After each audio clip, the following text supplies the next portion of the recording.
सभी साथियों को नमस्ते। सभी अध्यापकों का हार्दिक स्वागत, अभिनंदन।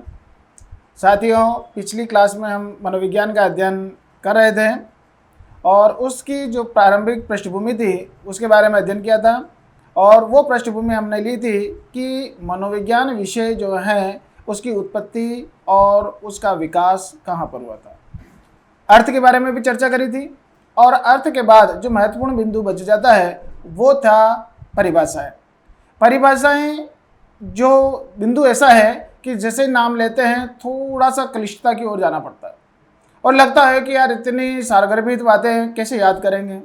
किसी भी बिंदु की प्रकरण की जब हम परिभाषाओं की जब बात करें तो उसमें यही बात कहनी थी कि परिभाषाएं अगर आप रटोगे या उनके पीछे दौड़ोगे तो वो उतनी ही दूर चली जाती है साथियों। तो अब इसका मैं सरल सूत्र आपको बताऊंगा कि परिभाषाओं को हम कैसे जानें, परिभाषाएं जो है उसके हिंट्स के रूप में कैसे याद रखें, क्योंकि परिभाषाएं जो है अनगिनत आएगी और उसमें से कुछ ही सेलेक्टेड जो है अपने पेपर में आ सकती हैं। और पेपर में जो इतनी आएगी तो क्या पूरी पूरी अपन को याद होनी चाहिए? जरूरी नहीं है। एक संकेतात्मक रूप से उन परिभाषाओं को हम पहचानना सीखेंगे और यही इस बात को समझाने के लिए एक नई क्लास ले रहे हैं दोस्तों। और अब जो पहले वाले जो बिंदु छूट गए हैं जो आज इस विषय में जो सम्मिलित हो रहे हैं उनको मैं थोड़ा सा रिवाइज करा देता हूँ कि मनोविज्ञान जो है कहाँ जन्म लिया था। वो यूरोप महाद्वीप के बारे में बताएं। यूरोप महाद्वीप में कब जन्म लिया था? ईसा के 400 साल या 404 शताब्दी ईसा पूर्व की बात आती है। जब उसने विकास किया तो कितने चरणों में किया? उसका विकास 4 चरणों में हुआ है। पहला विकास का चरण जो है वो आत्मा का विज्ञान कहलाता है। दूसरा जो चरण कहलाता है मन और मस्तिष्क का विज्ञान कहलाता है। तो आइए दोस्तों, इस मन और मस्तिष्क के विज्ञान के पश्चात जो तीसरा चरण और चौथा चरण थोड़ा इंपॉर्टेंट है उसको एक बार रिवाइज कर लेते हैं और उसके बाद हम परिभाषाओं पर कदम रखेंगे। तो देखते हैं कि तीसरा चरण जिसकी आप चर्चा कर रहे थे कि मनोविज्ञान का तीसरा चरण जो कहलाता है वो क्या है? चेतना का विज्ञान। तो चेतना का जो विज्ञान हुआ था वो इसका प्रवर्तक कौन है, कौन सी सदी में हुआ था? तो आपको पता है 19वीं शताब्दी में बताया गया। 17वीं और 18वीं शताब्दी में औद्योगिकरण और पूंजीपति विस्तार के कारण यूरोप ने इस ओर कम ध्यान दिया। 19वीं शताब्दी में जो है इस विषय पर और जो है विस्तार हुआ है और विषय को काफ़ी गहराई तक पहुंचाने का प्रयास किया। तो 19वीं शताब्दी में चेतना का विज्ञान कहने वाले कौन थे? जर्मनी के निवासी विलियम वुंट थे। और विलियम वुंट ने जो है जर्मनी में अपने यार दोस्तों के साथ जो है एक प्रयोगशाला भी स्थापित की और प्रयोगशाला स्थापित करने वाले जो सहयोगी थे वो जेम्स सली, विलियम जेम्स, सिगमंड फ्राइड, ये सारे लोग आगे जुड़ते जाएंगे। और जब इसका बात आगे से आगे बढ़ जाती है तो इसकी परंपरा के अनुसार इसका संप्रदाय बन जाता है और वो क्या कहलाएगा? संरचनावाद। अभी नया बिंदु आ गया कि सर ये संप्रदाय क्या होता है। हमने कला इतिहास में, राजस्थान की कला इतिहास में तो संत संप्रदाय पढ़ते हैं। मनोविज्ञान में भी इस तरह का आता है क्या? ये संप्रदाय का मतलब एक कुनबा है, एक ऐसा जो कबीला है जो कि उस शोध अनुसंधान को एक ही विषय के इर्द गिर्द जो है अपने काम को अंजाम देते हैं। इन्होंने जो है मन मस्तिष्क को चेतना के रूप में नाम दिया और चेतना की विषय वस्तु को आगे बढ़ाकर इस संप्रदाय या इस विषय वस्तु को संरचनात्मक ढांचा बनाया है। इस कारण इसका जो संप्रदाय बनेगा वो क्या है? संरचनावाद। आइए दोस्तों कि इसने इस संरचनावाद के विस्तार के लिए जहाँ प्रयोगशाला खोली है मनोविज्ञान की सबसे पहले वो क्या था? स्थान लिप्जिंग। कब खोली है? 1879 ईस्वी में। किस स्थान पर खोली? लिप्जिंग में खोली है। आज वहाँ पर एक कार्ल मार्क्स विश्वविद्यालय स्थापित है और इसने जब ये पहली प्रयोगशाला खोली है, मनोविज्ञान में सबसे पहला प्रयोग हुआ है, तो आप खुद कह सकते हैं कि प्रयोगात्मक मनोविज्ञान का जनक किसे कहेंगे? विलियम वुंट को जाता है। अब विलियम वुंट ने पहला प्रयोग किया तो प्रयोग विधि भी तो बनाई होगी। प्रयोगशाला में प्रयोग करने का प्रयोगशाला स्थापित हो गई तो केवल भौतिक संसाधन जुटाने से तो काम नहीं होगा। तो इसके लिए उसने जो पहली प्रयोग विधि बनाई है वो कहलाएगी दोस्तों कौन सी? आत्मनिष्ठ विधि या अंतःदर्शन विधि। आत्मदर्शन या अंतःदर्शन विधि आपके सामने है। उसमें व्यक्ति खुद अपनी बातों को अपने पेंसिल या पेपर के द्वारा वो अपनी बात को व्यक्त करता है कि मुझे इस विषय वस्तु के संबंध में इस तरह की धारणा, इस तरह के मनोभाव जो हैं परिलक्षित हो रहे हैं, वो अपनी बातों को लिखता है। उस विधि को कहलाते हैं आत्मनिष्ठ विधि। आगे चलें कि 19वीं शताब्दी में विलियम वुंट का जो अगला सहयोगी था और शिष्य भी था वो था विलियम जेम्स। विलियम जेम्स ने भी निवासी जर्मनी का था और इसने का जो संप्रदाय आगे चलकर जो कहलाया वो क्या था, प्रकार्यवाद। आगे चलकर इनमें थोड़ा सा जो है चेतना के विषय वस्तु को लेकर जो है टकराव होता है, मतभेद होते हैं। ये अमेरिका चले जाते हैं और वहाँ पर जो है चेतना के एक संरचनात्मक स्वरूप को उन्होंने प्रकार के रूप में परिलक्षित किया है। आगे चलते हैं, इनकी जो पुस्तक लिखी गई है विलियम जेम्स की, वो क्या है, मनोविज्ञान के सिद्धांत। कब लिखी गई हैं, 1890 में, और जो 19वीं शताब्दी के अंत में कहलाता है। विशेष संबोधन दिया गया है विलियम जेम्स को, वो क्या है, आधुनिक मनोविज्ञान का जो पितामह या पिता जगत जनक जो है किसके कहते हैं, विलियम जेम्स को।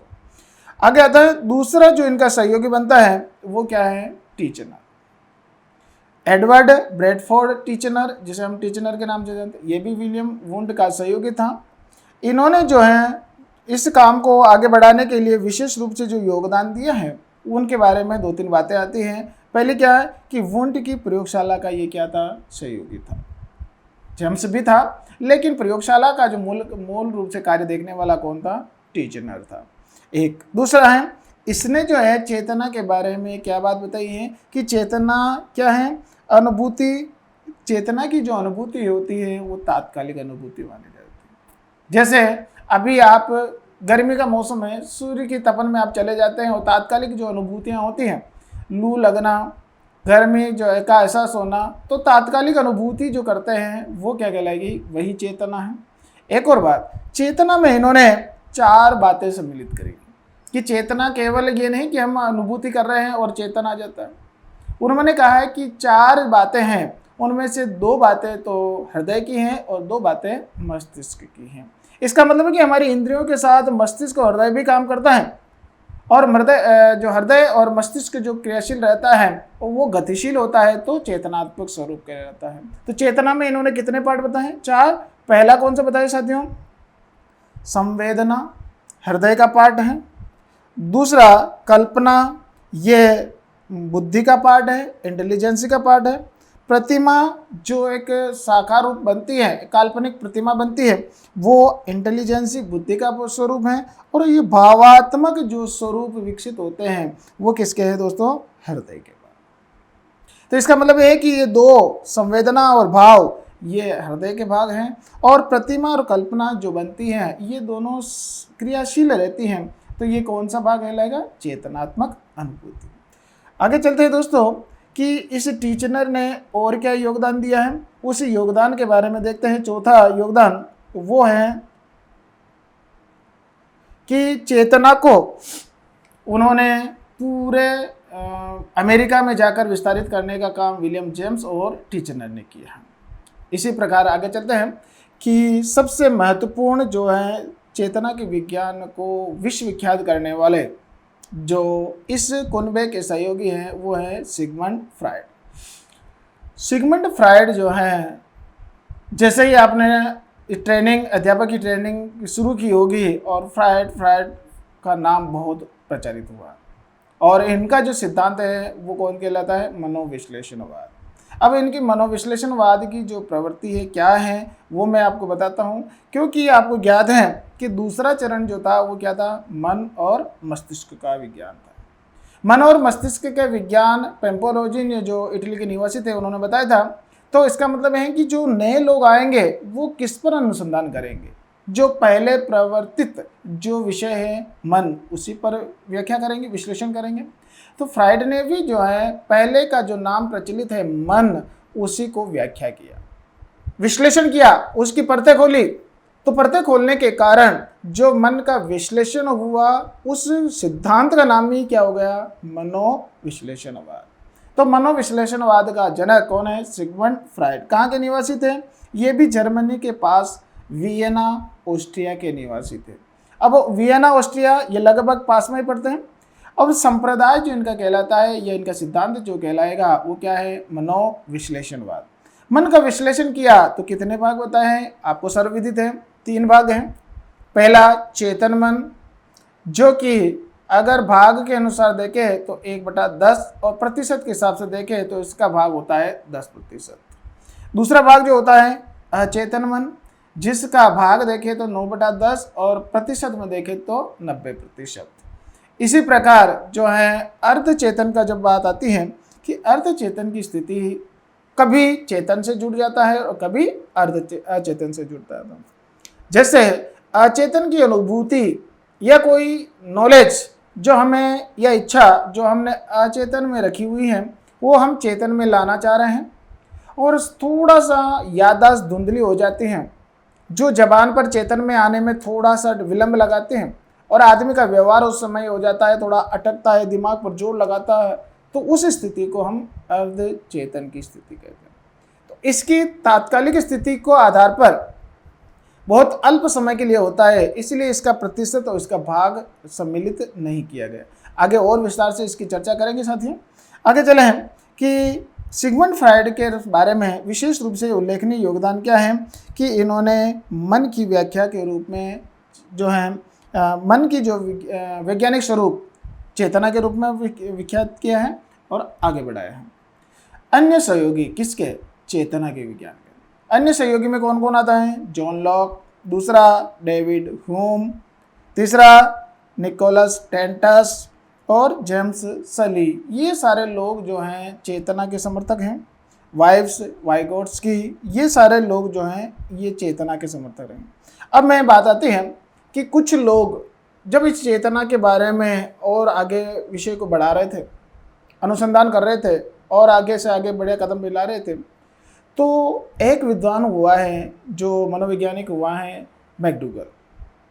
उन्होंने क्या है कि चेतना जो आप व्याख्या विश्लेषित कर रहे हैं, इसका व्यास जो है पूरा साकार स्वरूप या पूर्ण रूप से विश्लेषित नहीं हो पा रहा। इस समय जो है उन्होंने जो है अपनी मूल प्रवृत्तियों पर ज़्यादा जोर दे रहे थे। मूल प्रवृत्ति और संवेग पर जब इनका काम चल रहा था तब उन्होंने ये देखा है कि जो है मानव जो क्रियाकलाप करता है उसके पीछे संवेग और मूल प्रवृत्तियाँ जिम्मेदार हैं। तो इसका मतलब ये है कि चेतनात्मक स्वरूप नहीं हो सकता क्या? हो तो सकता है, लेकिन उसकी जो है उन्होंने आलोचनात्मक स्वरूप उसने पहली बार जो है आलोचना या निंदा की है। तो ये कह सकते हैं कि चेतना के नाम की या मनोविज्ञान की निंदा करने वाला विद्वान कौन है? एकमात्र मैकडूगल है। और मैकडूगल ने जो है इनकी निंदा करने के लिए अपनी एक पुस्तक लिख दी और उस पुस्तक का नाम जो है दोस्तों क्या है? Outline of psychology. कि अंग्रेजी में जो है आउटलाइन ऑफ साइकोलॉजी जो पुस्तक लिखी गई है वो मैकडूगल की है और उसमें जो है प्रारंभिक पृष्ठों पर ही इसने जो है उसकी आलोचनात्मक स्वरूप व्याख्या किया। लेकिन आगे चलकर इसका जो संप्रदाय बना, इसका जो मनोविज्ञान में योगदान हुआ है मैकडूगल का, वो होता है दोस्तों अभिप्रेरणा के लिए। और अभिप्रेरणा के लिए इन्होंने जो सिद्धांत दिया था वो है अभिप्रेरकीवाद। और अभिप्रेरकी या अभिप्रेरणा के पीछे जो ताकत है वो मूल प्रवृत्तियों की है और मूल प्रवृत्तियों का सिद्धांत किसके द्वारा दिया गया है? मैकडूगल के द्वारा। और इन्होंने प्रश्न कई बार रीट में पूछा गया है कि मैकडूगल के द्वारा मूल प्रवृत्तियाँ कितनी प्रकार की बताई गई हैं? तो मात्र 14 संख्या में जो है इन्होंने मूल प्रवृत्तियों की संख्या बताई थी। आगे इसको और बातें बताऊंगा जब हम अभिप्रेरणा पढ़ेंगे साथियों। आगे चलें कि मनोविज्ञान में इसकी देन क्या है? अभिप्रेरणा के सिद्धांत में और मूल प्रवृत्तियों का सिद्धांत आता है। अगला चरण हम चौथा लेना चाहेंगे साथियों, जो कि पहले की क्लास में भी बता चुका हूँ, लेकिन एक परिभाषाओं को क्रम में पिरोने के लिए मैं वापस थोड़ा सा रिपीट कर रहा हूँ। 2 मिनट की और बात है कि चौथा चरण हम लेंगे व्यवहार का विज्ञान। और ये समय जो आएगा 20वीं सदी और वर्तमान में चल रही है 21वीं सदी। तो क्या अभी 21वीं सदी में कोई नया संप्रदाय है क्या? नया सिद्धांत है क्या? नहीं, यही सिद्धांत आगे बढ़ाते हैं।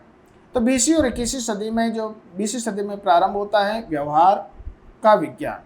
और व्यवहार का विज्ञान सिद्ध करने वाले कौन हैं? ये हैं John bride Watson, JB. Watson. कहाँ के हैं? अमेरिका के निवासी। इन्होंने कोलंबिया विश्वविद्यालय में जो है अपनी सारी बातें, शोध अनुसंधान प्रस्तुत किए हैं और इन्होंने कहा है कि व्यवहारवाद जो पुस्तक है जो 1913 में प्रकाशित हुई, इनका सिद्धांत जो प्रकाशित हुआ, उन्होंने इसमें उन्होंने ये कहा है कि व्यवहार जो है व्यक्ति का एक बाह्य स्वरूप है, एक डिस्प्ले है, स्क्रीन है, जो कि इसके पीछे लगने वाली ताकतें, इसकी आंतरिक शक्तियों का जो है वो व्यावहारिक स्वरूप दिखता है।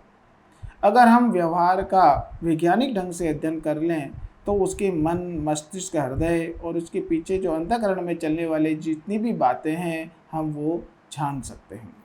तो इस बात को उन्होंने बड़े वैज्ञानिक ढंग से प्रस्तुत करने के लिए जो सिद्धांत दिया है वो क्या है? व्यवहारवाद। अब इस व्यवहारवाद 19वीं शताब्दी में जो सहयोगी इनके लिए बनते हैं वो बहुत सारे जो आधुनिक जितने भी मनोवैज्ञानिक नाम आते हैं वो सब व्यवहारवादी हैं। स्किनर ले लो, थॉर्नडाइक ले लो, वो सब जो है व्यवहारवादी कहलाते हैं। अधिगम के सिद्धांत ज़्यादातर व्यवहार पर आधारित है, इसलिए व्यवहारवादियों का ही योगदान कहलाता है। अब इन्होंने जब इसने सिद्धांत लिखा है और एक बहुत बड़ी एक कल्पना करके उन्होंने एक घोषणा कर दी, एक हाइपोथेसिस, एक परिकल्पना दे दी कि क्या वो कथन कई बार परीक्षाओं में पूछा गया और पिछली रीट में ही ये प्रश्न पूछ लिया गया। क्या शब्दावली है कि मुझे कोई भी बालक दे दो। कौन कह रहे हैं? ये कह रहे हैं वाटसन कि मुझे कोई भी बालक दे दो, मैं उसे वैसा बना दूंगा जैसा कि मैं चाहता हूँ। इसका मतलब ये है कि मानव को गढ़ने के लिए जो है मनोविज्ञान पूर्णतः समर्थ है। मनोवैज्ञानिक पहलुओं को अगर हम बारीकी से जानते हैं और नए विद्यार्थी का, नए शिक्षा के जगत में या किसी भी व्यक्ति का हम भविष्य बनाना चाहते हैं तो वो पूर्णतः किस पर निर्भर है? मनोविज्ञान पर।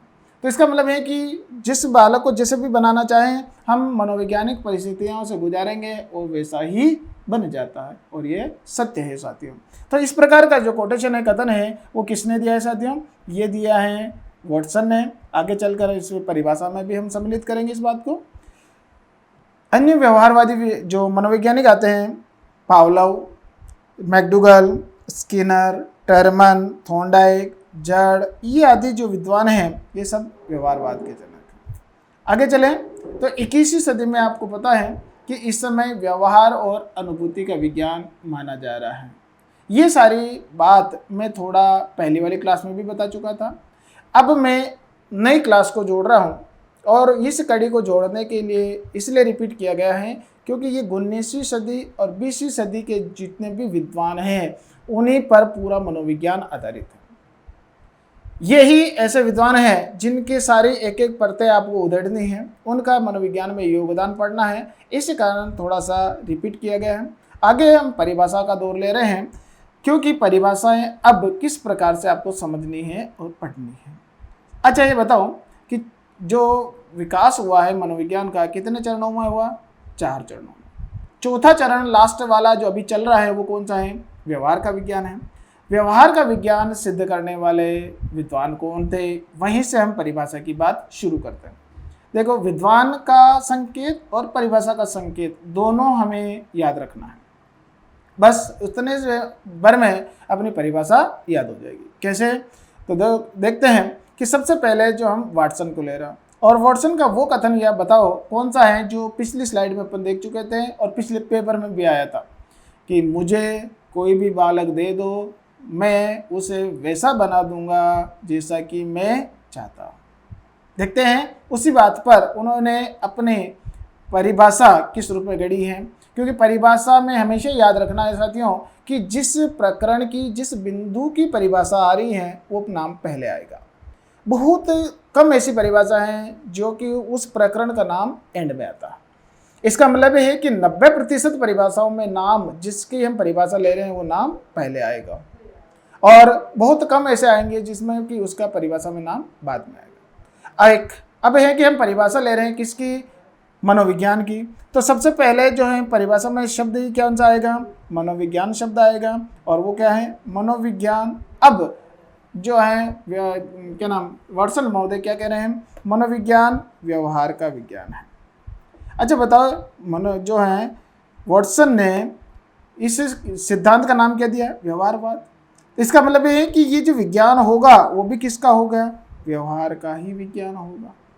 तो इसमें परिभाषा या रटने की कोई दिक्कत नहीं है। ये बात तो आपको पता है कि किसकी परिभाषा है, मनोविज्ञान की, और किसका विज्ञान है, तो व्यवहार का विज्ञान है। तो सिंपल सी एक परिभाषा जोड़ लो, क्या है, मनोविज्ञान व्यवहार का विज्ञान है। क्लियर। अब जो बात आती है जो भ्रमित करने वाली है, कुछ दिक्कत भरी है कि कंट्रोवर्सी वाले समालोचनात्मक स्वरूप हैं कि इस बात में एक शब्द जोड़ा गया है, शुद्ध विज्ञान।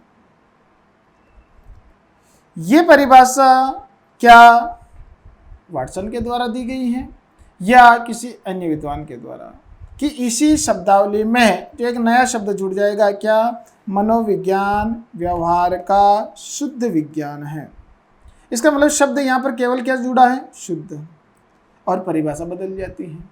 तो ये परिभाषा किसने दी है, ये शब्द जोड़ने का काम किसने किया है, उस विद्वान का नाम आएगा जेम्स ड्रेवर। आपको पता है कि जेम्स ड्रेवर की परिभाषा आती है कि मनोविज्ञान को व्यवहार का शुद्ध विज्ञान कहा है।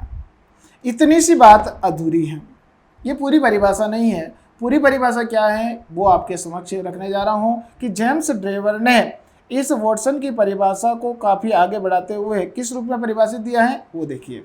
कि उन्होंने कहा है जेम्स ड्रेवर ने कि मनोविज्ञान वह व्यवहार का शुद्ध विज्ञान है। ये तक तो आप पढ़े हैं, लेकिन आगे और अधूरी जो पूरी परिभाषा क्या करती है, जो मानव व पशु के व्यवहार का अध्ययन करता है। इसका केवल मानव मात्र ही नहीं, प्राणी मतलब पशु जगत का भी व्यवहार का अध्ययन करने का शुद्ध विज्ञान जो है वो क्या है, मनोविज्ञान है।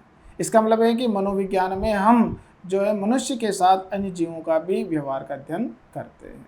थोड़ा विषय को विस्तारित स्वरूप प्रदान किया है किसने, जेम्स ड्रेवर ने। तो इसका मतलब है कि ये बात जो है शुद्ध विज्ञान वाली बात किसने कही है, जेम्स ड्रेवर की। अगली परिभाषा मैं लेता हूँ जो कि आपके लिए क्लिष्ट नहीं होगी, सिंपल सी बात आती है, मैकडूगल। नाम पहले आया है कि चेतना के मनोविज्ञान की निंदा करने वाला कौन है, मैकडूगल है।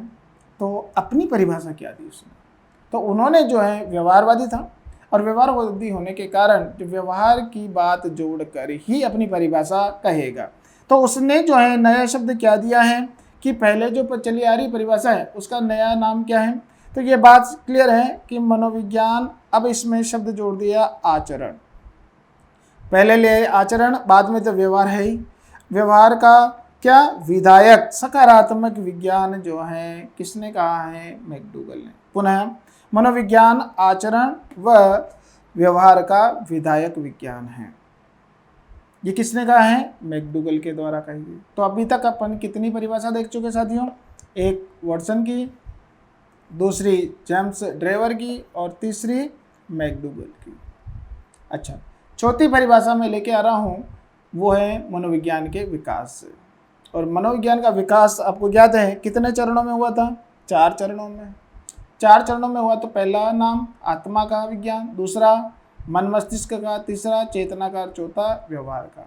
इसी प्रकार क्रमशः इनको नाम हटाते जाओ और परिभाषा बना दो। और ये काम किसने किया है दोस्तों, ये किया है वुडवर्थ के द्वारा। क्या कि सर्वप्रथम मनोविज्ञान ने आत्मा का त्याग किया, पहले बिंदु हटा दिया। दूसरा मन मस्तिष्क को त्यागा, दूसरा भी हटा दिया। फिर किसको हटाया, चेतना का त्याग किया। और वर्तमान में किसको अपना रहा है, व्यवहार को अपना रहा है। ये चौथी परिभाषा किसने दी है, वुडवर्थ ने। वुडवर्थ कह रहा है कि धीरे धीरे इसका नामकरण चेंज होता गया और वर्तमान में व्यवहार को अपना रहा है। ये क्रम याद रखने के लिए क्या है, अब यहाँ पर आत्मा से आम और सेव, आ से आत्मा, म से मन मस्तिष्क, सी से चेतना, और व से जो सेव से व्यवहार का, आम सेव। ये 2-4 शब्द आपको आम और सेव शब्द याद रखने। आत्मा का विज्ञान, मन मस्तिष्क का विज्ञान, सी से चेतना का विज्ञान, व से व्यवहार का विज्ञान। इस तरह से थोड़ा सा हिंट अब याद रख लेंगे। अगला चलें, अगली परिभाषा, क्योंकि अब मुझे नहीं लगता है कि इन 4 परिभाषाओं में आपको कोई दिक्कत आती है। व्यवहार का जो विस्तारित करने वाला काम जो है वॉटसन के बाद किया है स्किनर ने। स्किनर का जो है सिद्धांत, अधिगम का सिद्धांत काफ़ी प्रचलित है। एक दूसरा, स्किनर ने जो है अधिगम मशीन, अभिक्रमित अनुदेशन भी निर्मित किया है, वो भी हम चर्चा करेंगे। लेकिन प्रारंभिक रूप से इसकी जो है मनोविज्ञान की परिभाषा देख लेते हैं कि स्किनर ने मनोविज्ञान के संबंध में क्या परिभाषा दी है। पहली बात आती है कि मनोविज्ञान की परिभाषा है, व्यवहार को इसने पहले ले लिया, और जबकि मैकडूगल ने आचरण को पहले लिया, व्यवहार को बाद में लिया। मनोविज्ञान व्यवहार तथा अनुभव का विज्ञान है। तो इसका मतलब है कि इस स्किनर ने नया शब्द क्या जोड़ा, केवल अनुभव जोड़ा, और अनुभव शब्द जोड़ते ही नई परिभाषा बन जाए। इसी तरह मैकडूगल ने जो है पहला नया शब्द क्या जोड़ दिया, आचरण जोड़ा, और क्या बन जाता है, नई परिभाषा बन जाती है। इस तरह से जो आगे पीछे करके कुछ नए शब्द लगा दिए और परिभाषाएं बन जाती हैं। तो ये बात आती है स्किनर की। स्किनर ने जो परिभाषा दी है कि मनोविज्ञान क्या है, व्यवहार तथा अनुभव का विज्ञान है। अगला जो विद्वान लेके आ रहा हूँ, जिसकी चर्चा किए बिना मनोविज्ञान अधूरा है, ठीक है, और कर्नल जेम्स टोड के बिना राजस्थान का इतिहास अधूरा है। इसी प्रकार जो है कि क्रो एंड क्रो के बिना जो है आपका मनोविज्ञान अधूरा है। तो आइए दोस्तों देखते हैं, क्रो एंड क्रो, काऊ काऊ, कहीं पहुंच जाता है ना। तो वो क्या कह रहा है परिभाषा के बारे में, देखते हैं दोस्तों कि ये कह रहा है कि मनोविज्ञान व्यवहार तथा मानव संबंधों का अध्ययन है। अब देखो स्किनर जो कह रहा है व्यवहार और तथा, इसका मतलब यहाँ तक तो परिभाषा सेम टू सेम। अब ये अनुभव का हटा दिया और इसने मानव संबंध जोड़ दिया। क्लियर, केवल मानव संबंध जोड़ा, परिभाषा क्रो एंड क्रो की, मानव संबंध की जगह अनुभव जोड़ा और स्किनर की आ गई। तो इस प्रकार जो है हमें हिंट्स याद रखने हैं कि स्किनर ने क्या कहा है, अनुभव का कहा है, तो क्रो एंड क्रो ने क्या कहा है, उन्होंने कहा है मानव संबंधों का, जबकि मैकडूगल ने किस क्या कहा है, आचरण का। ठीक है, आगे चलते हैं। इसी तरह परिभाषाओं के दौर में जो मूल बिंदु आता है वो आता है दोस्तों थाउलस। ये नया विद्वान आपके संबंध में आया है कि थाउलस ने जो है मनोविज्ञान की क्या परिभाषा दी है। मनोविज्ञान मानव अनुभव को पहले ले लिया है। दूसरा है एवं व्यवहार का विधायक विज्ञान है। क्या इससे मिलती जुलती पहले परिभाषा आई है क्या, बिल्कुल आई है। क्या है कि मैकडूगल की परिभाषा देखें तो आचरण शब्द लिया है। अब यह आचरण शब्द जो इसने लिया था कि आचरण की जगह इसने क्या दिया, मानव अनुभव, मानव और अनुभव शब्द दे। बाकी ये व्यवहार का जो व्यवहार का है विधायक विज्ञान है। सेम टू सेम इसकी कॉपी कर ली, किसकी, मैकडूगल की कॉपी जो है लगभग थाउलस ने करी। इसी तरह अगर मानव अनुभव और व्यवहार का विधायक विज्ञान शब्द आए तो थाउलस का, और आचरण व्यवहार का विधायक विज्ञान आए तो इसका किसका, मैकडूगल का आ जाएगा साथियों। चले आगे। तो इस प्रकार हमने अभी कितनी परिभाषा देख चुके हैं।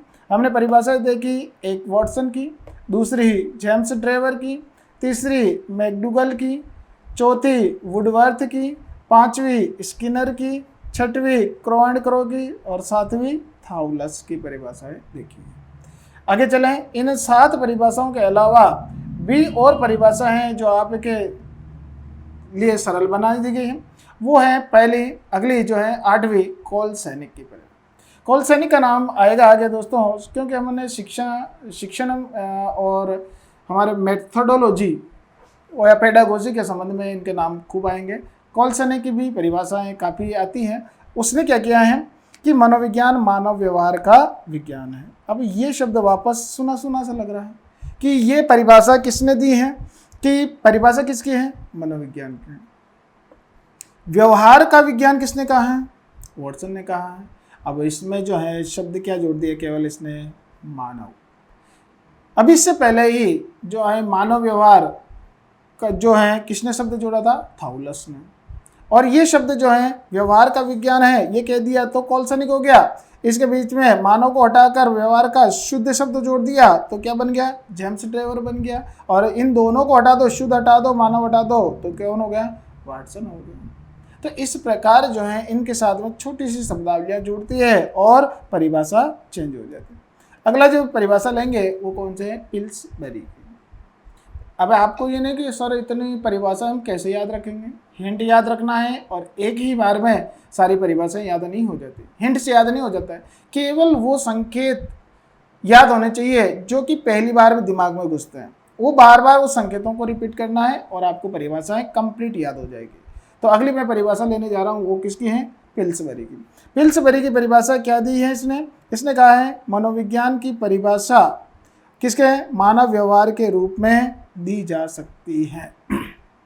तो मानव व्यवहार की बात तो वो भी कह रहा है वाटसन, लेकिन इसको लैंग्वेज में दे दिया कि परिभाषा की बात जो है मानव व्यवहार के रूप में दे सकते हैं। ये शब्द किसने दिए हैं, पिल्सबरी ने।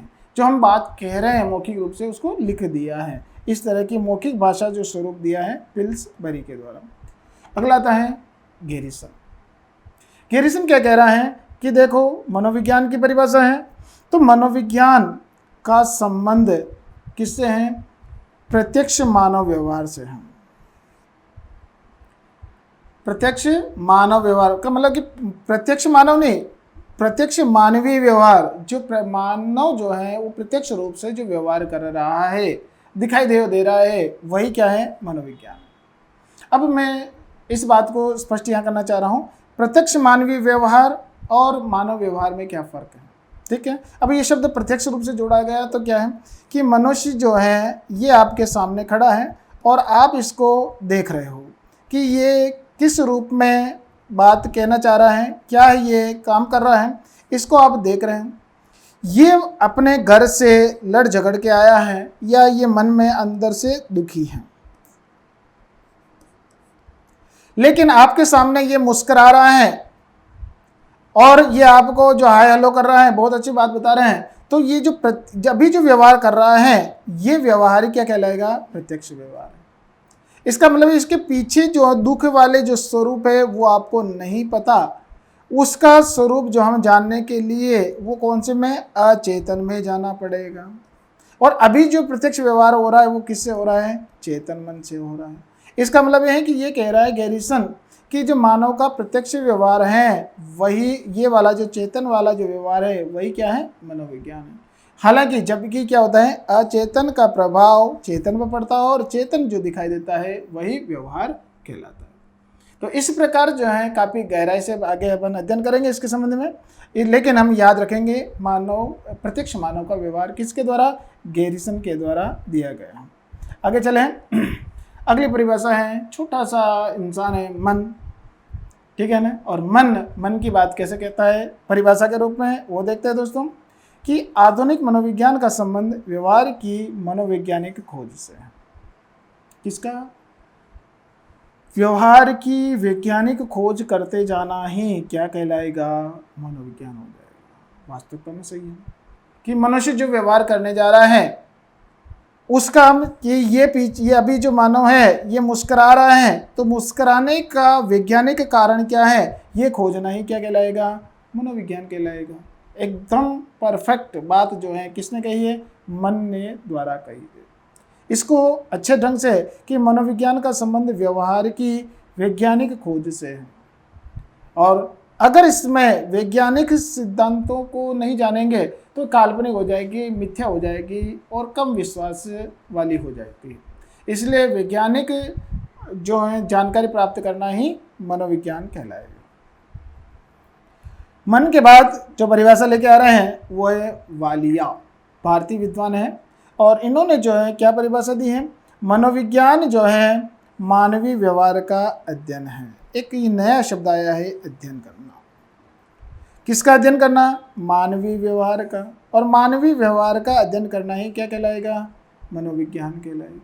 मन भी तो ये कह रहा है उसकी मनोवैज्ञानिक खोज करना, या मनोवैज्ञानिक खोज को हम इसने नाम अध्ययन के रूप में दे दिया और क्या बन जाएगी, मानवीय विज्ञान। किसने कहा ये बात, वालिया महोदय, और वालिया महोदय कहाँ के हैं, भारतीय मनोवैज्ञानिक हैं। आगे चलते हैं, सतीश मंगल ये भी भारतीय हिनक रहे। इन्होंने जो है मनोविज्ञान की क्या परिभाषा दी है। अब आप ये सोच रहे होंगे कि सर इतनी परिभाषाएं आएगी क्या। नहीं, मैं केवल इसलिए बता रहा हूँ कि केवल पाश्चात्य विद्वानों ने ही मनोविज्ञान को आगे नहीं बढ़ाया, भारतीय विद्वानों ने भी हर क्षेत्र में आगे बढ़ाया है। और सर्वाधिक काम जो है बुद्धि के क्षेत्र में आएगा, और बुद्धि के क्षेत्र में भारतीयों का डंका अभी भी कायम है। बुद्धि परीक्षण में जो है भारतीयों का योगदान विश्व प्रशंसनीय है। देखते हैं आगे कि सतीश मंगल ने जो मनोविज्ञान की परिभाषा के संबंध में क्या कहा है। मनोविज्ञान आत्मा, चेतना, मस्तिष्क एवं व्यवहार का अध्ययन है। किसकी परिभाषा है? मनोविज्ञान की। छोड़ दूँ, पहले तो आत्मा है, वही चेतना बनती है, वही मन मस्तिष्क है, और फिर व्यवहार का। इसका मतलब है कि अब वो एक परिभाषा दी थी वुडवर्थ ने, कौन सी, कि पहले मनोविज्ञान ने आत्मा को त्यागा, फिर मन मस्तिष्क को त्यागा, फिर चेतना को त्याग कर वर्तमान में व्यवहार को अपना रहा। इस तरह से जो है चारों का क्रम लगभग देने वाला कौन है? सतीश मंगल। और इससे पहले जो दी थी वो कौन था? वुडवर्थ। इसका मतलब इनकी परिभाषाएं मिलती जुलती हैं। अगला चलते हैं। परिभाषा में जो है भारतीय विद्वानों के साथ ही परिभाषा का दौर समाप्त हो जाता है। और अब मैं जो आपके सामने पहले थोड़ा सा रिपीट करना चाहूँगा कि परिभाषाओं के दौर जो चला था कि कौन कौन विद्वान थे कि जिन्होंने परिभाषा दी थी। सबसे पहले मैं पहली परिभाषा आपकी से पूछना चाहूँगा कि विद्वान पहला कौन था जिसने कि इस परिभाषा को बढ़ाया था, क्योंकि चौथा स्वरूप व्यवहार का विज्ञान किसने दिया है? वॉटसन। दूसरा मनोविज्ञानी कौन आएगा? James Drever. तीसरा कौन है? मैकडूगल। चौथा वुडवर्थ। पांचवा स्किनर। छठवा क्रॉइंड करो। सातवां जो आएगा थाउलस। ये तो पहले पृष्ठ के हैं, 7 लोग हैं। दूसरे पृष्ठ के लोग आते हैं कॉलसैनिक, पिल्सबरी, गैरिसन, मन, वालिया और सतीश मंगल। ये 7, 8, 9, 10, 11, 12 और 13 परिभाषा हैं जो कि एक संकेतात्मक रूप से आपके मन मस्तिष्क में घर कर गई हैं, और एक दो बार और रिपीट करना है, उसका संकेत आपको याद हो जाएगा। अब मैं अगले पड़ाव की ओर चलता हूँ। किसका? कि मनोविज्ञान का उद्देश्य क्या है। उद्देश्य के बिना किसी काम को करना सार्थक नहीं होता।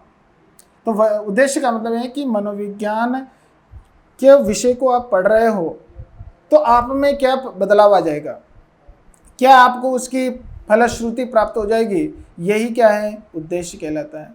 क्या कहना चाह रहे हैं मनोविज्ञान कि गेरट महोदय हुए जो थॉर्नडाइक का सहयोगी था, और थॉर्नडाइक के सहयोगी होने के कारण इसने जो है इस बात को आगे बढ़ाया था कि बुद्धि के क्षेत्र में बुद्धि का प्रकार बनाता है और सामाजिक बुद्धि का श्रेय गेरट को ही दिया जाता है। उसने ये बताया था कि मनोविज्ञान का उद्देश्य क्या क्या है। एक है उनके अनुसार, हालांकि और भी हो सकते हैं लेकिन गेरट के अनुसार ही हम प्रकाश डालेंगे कि मनोविज्ञान का उद्देश्य पहला क्या है? व्यक्ति के व्यवहार की व्याख्या करना। मनोविज्ञान चाह रहा है कि किसकी व्याख्या करना है?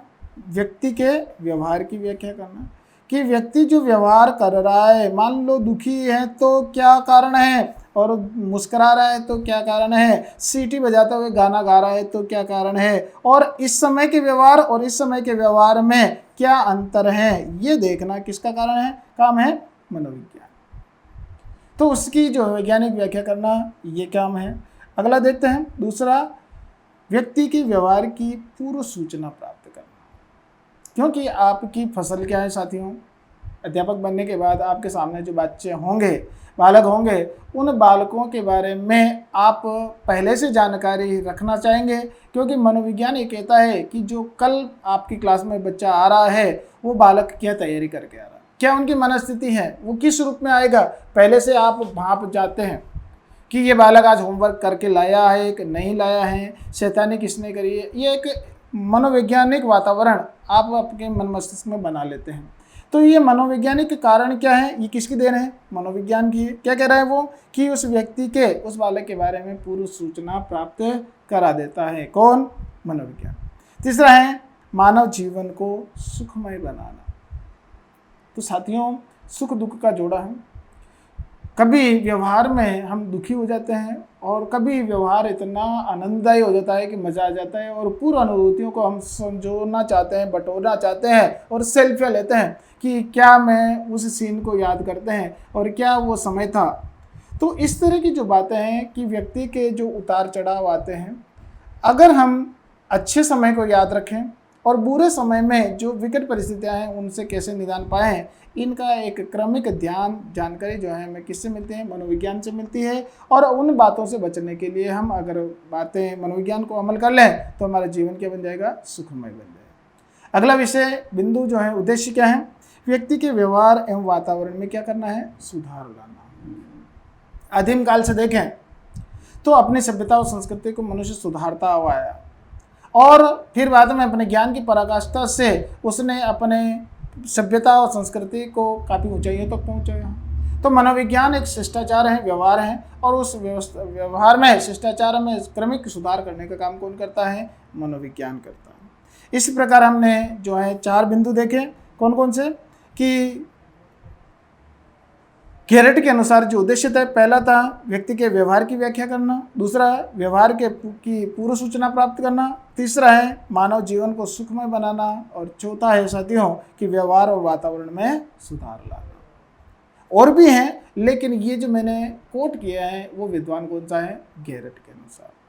अगला पड़ाव, अगला बिंदु हम लेना चाहेंगे मनोविज्ञान में, और वो आएगा दोस्तों, क्या होगा कि मनोविज्ञान के प्रमुख संप्रदाय एवं प्रवर्तक। ये बिंदु जो है पहले टॉपिक का लास्ट और अंतिम बिंदु है। इस बिंदु में क्या बात बताई गई कि जब मैंने प्रारंभ में बताया था कि किताबों में आपको लगभग 7 संप्रदाय मिलेंगे, लेकिन मैं आपको 9 संप्रदाय के बारे में अवगत कराऊंगा। और ये संप्रदाय जो समझने के लिए अब आपको थोड़ा सा एकाग्र होना पड़ेगा, क्योंकि मैंने आज जो क्लास शुरू करी थी वो चेतना के विज्ञान से शुरू करी थी और उसमें शब्द आ गया था संप्रदाय। और सबसे पहले जैसे मान लो चेतना के विज्ञान का समर्थक जो था वो कौन था? विलियम वुंट, और उसका संप्रदाय क्या था? संरचनावाद। उसका शिष्य था विलियम जेम्स, और उसका संप्रदाय क्या था? प्रकार्यवाद। इसी प्रकार जो ये प्रकार्यवाद, संरचनावाद, मनोविश्लेषणवाद, प्रेरकीवाद, ये क्या है? ये सब संप्रदाय हैं, एक कुनबा है, एक शोध का अपना एक अलग ढंग और अपना एक आयाम पक्ष है। तो मनोविज्ञान में ऐसे कितने कुनबे हैं? कुल मिला के 9 हैं। उन 9 के जो प्रवर्तक हैं उनको आप याद कर लेना। प्रश्न पूछा जाता है प्रेरकीवाद के जनक कौन है? मैकडूगल है। मनोविश्लेषणवाद के कौन है? तो सिगमंड फ्रायड है। इसी प्रकार के जो संज्ञानवाद के कौन है? तो आपको बताना है कौन? कि जीन पियाजे हैं। इस प्रकार जो है जिस जिस संप्रदाय आएगा उसका अपन को याद रखना। एक दूसरा, अब यह तो कि संप्रदाय की देन क्या है, जैसे संरचनावाद क्या है, प्रेरकीवाद क्या है, प्रकार्यवाद क्या है। अब इसकी जो एक एक परतें अपन खोल कर रखना चाहेंगे, उसके लिए मैं अगली क्लास रखना चाहूँगा। तब तक इस क्लासों को आप रिपीट करके मनोविज्ञान की जो जड़ें हैं उनको आप अच्छी मजबूत बना लें, क्योंकि इन्हीं पर आगे पूरा ढांचा, पूरा महल बनने वाला है साथियों। और यही बातें एक से एक कड़ी अपन जोड़ना चाहेंगे। तब तक के लिए मैं विश्राम चाहूँगा और आप सेफ रहें, सुरक्षित रहें, पढ़ते रहें साथियों। और इसके अलावा अब आपको कहीं भटकने की ज़रूरत नहीं, आपके सारे प्रश्न क्लियर कर देंगे। इसके साथ साथ ही हम विषयगत जो है प्रश्न उत्तर भी रखते जाएंगे। अगली क्लास के लिए मिलेंगे, तब तक घर पे रहें, सुरक्षित रहें। धन्यवाद, नमस्कार।